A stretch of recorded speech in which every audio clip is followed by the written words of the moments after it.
Hello guys, dahil nandito na ako sa Iloilo, umuwi na sa aming bahay kasi wala namang laman ang aming konting tindahan. Kaya naggrocery tayo guys ng konting puhunan naman.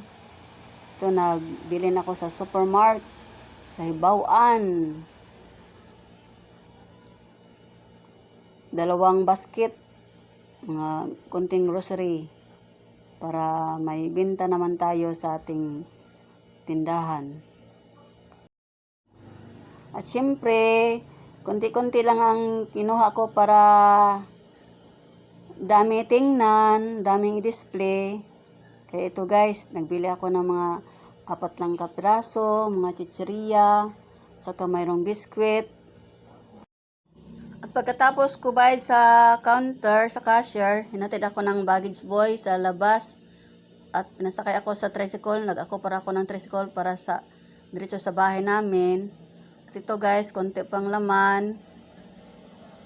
Pagkatapos, lagyan ko ng mga price ang mga paninda ko na pagkura. At yan na, mayroon ng laman ang ating lalagyan.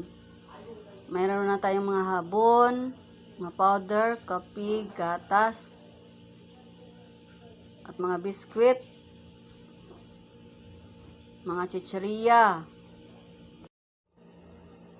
At mayroon na tayong mga candy, saka Fuji bar. Kunti-kunti lang guys. Balik naman tayo sa umpisa. Kasi minto ako kasi umuwi ako sa Bantayan. Mayroon tayong noodles, pansit canton, may cup noodles.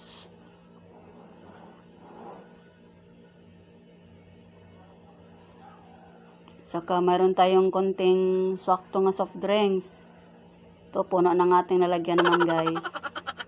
Marami namang utangin ang ating kapitbahay, mga suki.